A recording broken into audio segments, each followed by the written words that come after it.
The political strategies. Some are fairly obvious, the use of policy networks.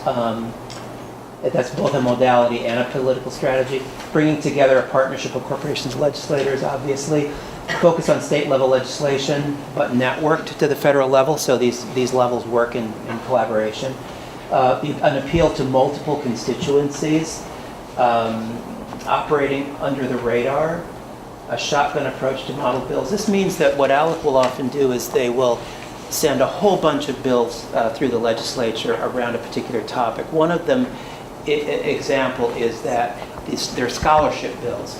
Scholarship is the term they use instead of vouchers, because voucher is sort of a tainted term. So there's like scholarships for, really vouchers for foster children, scholarships for kids of military families, scholarships for the kids, like all these bills are going through essentially around the same thing. And of course the Parent Trigger Act is really a very fancy sort of democratic looking parent empowerment cover for converting schools to vouchers and so on. And so they'll send all these through, hoping that maybe one will catch on and they'll get vouchers for the foster kids. It's kind of like what they did with No Child Left Behind, where they got the vouchers for the tutoring services, right? So they at least get something. Or they'll send some big bill through that looks like it's going to totally privatize the system, which Erica was saying was one that went through recently here in Wisconsin. Or being debated. Pardon? Being debated. Or being debated, and then kind of back off and say, well, we really didn't want this whole thing. We just wanted this piece here, but we asked for this, which is kind of an old political strategy. Secure member dues-based resource stream is, I think, another political strategy that's very successful for them. Discursive strategies.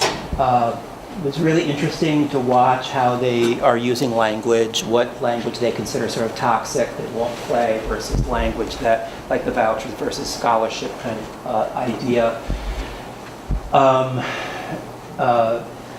We saw a lot of discursive tensions or hybrid discourses that would mix sort of liberal and neoliberal kinds of language together to sort of appeal to those legislators that might be sort of on the fence or might find certain bills too conservative.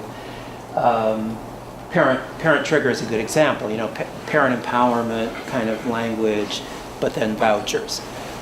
Appropriates and reinforces the new neoliberal common sense that access deep frames. So they're very savvy about, if you've read George Lakoff's work about deep frames and surface frames and so forth, about playing on people's deep frames, right?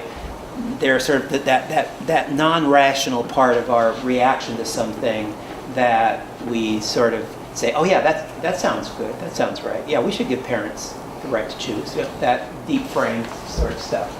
Or what's his name, Kahneman calls fast thinking versus slow thinking, similar kind of idea.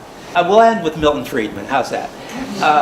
His famous quote, and this is the whole point of think tanks and groups like this: to keep options open until circumstances make change necessary. There is enormous inertia, a tyranny of the status quo in private and especially government arrangements.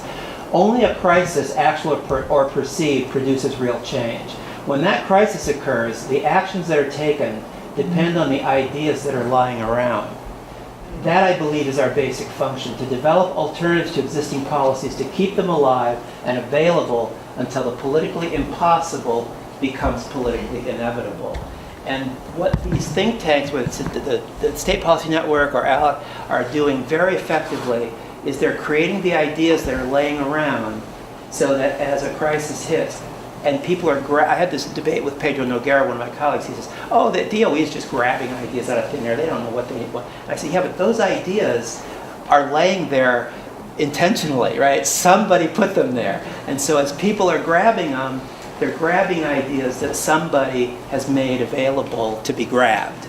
And I think that in some sense, as researchers ourselves, we need to take that challenge more seriously and make sure that some of those ideas laying around are our ideas.